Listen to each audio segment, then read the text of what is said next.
on everything that's been said and all the latest with Rawad Taha, correspondent in Beirut. Rawad, it's a very interesting to hear the Israeli defense minister saying that Hezbollah has been defeated, and then to get 38 more deaths occurring in the day. How does this add up?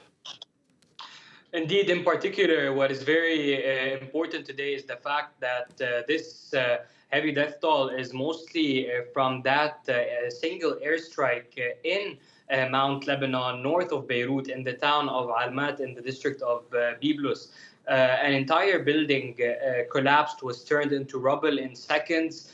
According to sources, indeed, Hezbollah commander was assassinated in that attack. However, at least 20 other civilians were killed in that attack in the town of Almat in Byblos. Now, that is an area that is not frequently targeted. It has been targeted only a few single times since the beginning of the escalation between Hezbollah and Israel more than a month ago. This is an area where a lot of internally displaced have moved to, thinking it is safer. So yes, at least 20 people were killed in that attack, as well as a number of other attacks throughout the country, mostly in southern Lebanon and the Bekaa Valley. But that attack in Mount Lebanon was indeed unprecedented. And we're hearing then mixed messages, well, not mixed, really quite definitive messages, rather, from the Israeli authorities. We said Israel Katz there, and now we've got Benjamin Netanyahu saying that that pager attack that he organized or gave the go-ahead for, in September, that killed 40 people, that included children. What kind of response are we expecting throughout Lebanon and possibly what's left of Hezbollah?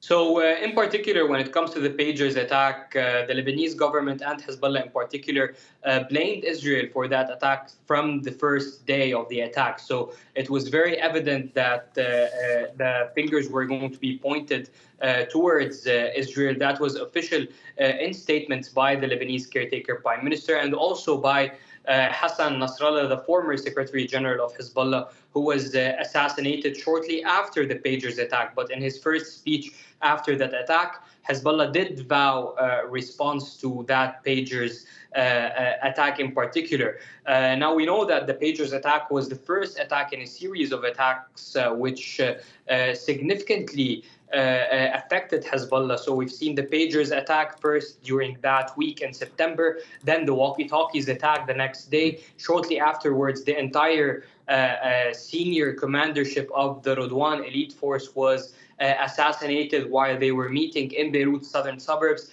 A few days after that, the former Secretary General of Hezbollah, Hassan Nasrallah, was assassinated. So everyone here assumes that the pagers attack was really the start of this war. Everything before the pagers attack was a war of attrition, which Hezbollah started in support of Gaza. But the pagers attack in itself is a turning point, as it's expected, as it's understood here to be day zero of the war, or the first day of the war between Lebanon and Israel, and in particular between Hezbollah and Israel. And now we know that it came from the top levels of the Israeli authority, from Benjamin Netanyahu himself.